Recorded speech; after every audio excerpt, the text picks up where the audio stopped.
democracy should really be an equal opportunity employer. We should all really be thinking about social justice for all of us. Because today it may not be your turn. You may be on the side where, as they say in Africa, you are eating. But guess what? Tomorrow you could switch sides.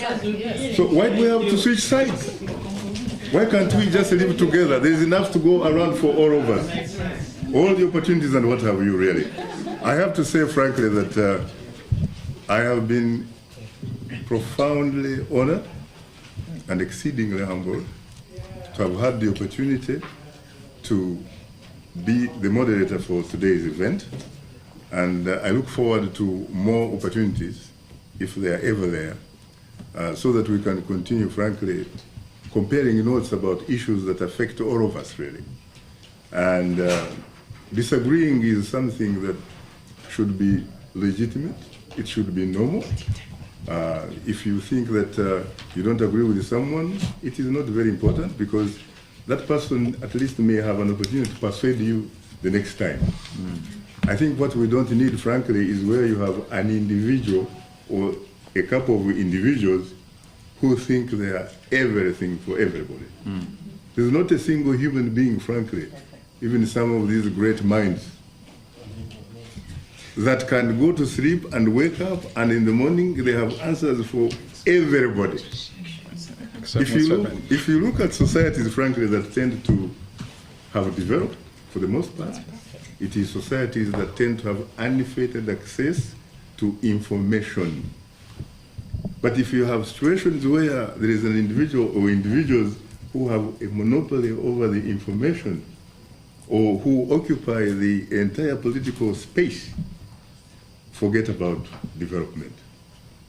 What we need is development, and what we need is to have open minds, to have conversations, to have debates, to agree to disagree. At the end of the day, Africa belongs to all of us. That's right. I have been here personally since 1976. I came here because I was running away from one dictator, Idi Amin. And I thought that I wouldn't be here more than 6 years. I spent about 11 years going through different universities.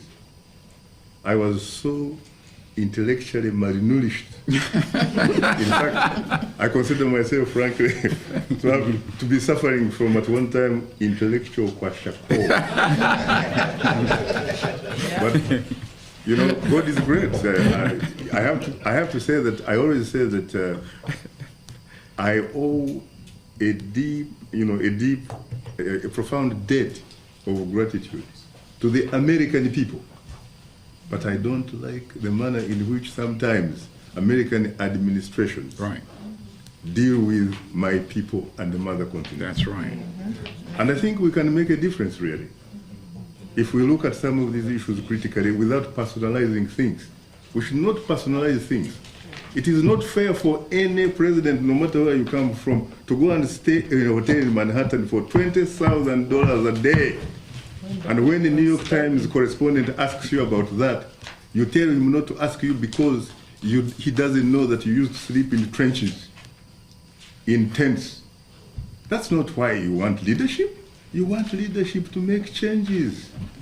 Please don't separate your struggle from the struggle of black people who want I wanted to say, yeah, but you see, we cannot separate it, because that's why I said, I think it was Jackie who was talking about Madiba.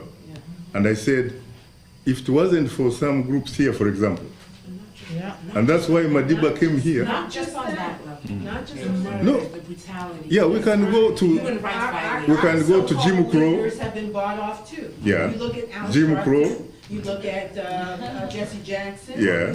They have been bought off as well. But you had the Marcus Garvey.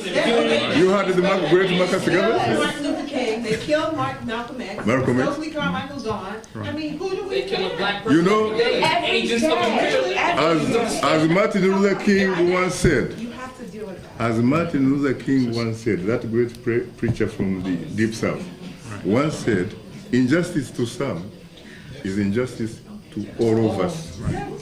It is to all of us. All of us. On that note, I would like, frankly, to take this opportunity to thank, the panel, and most importantly, frankly, to thank the audience. And I say this from the deepest, better part of the bottom of my Kabale heart and soul.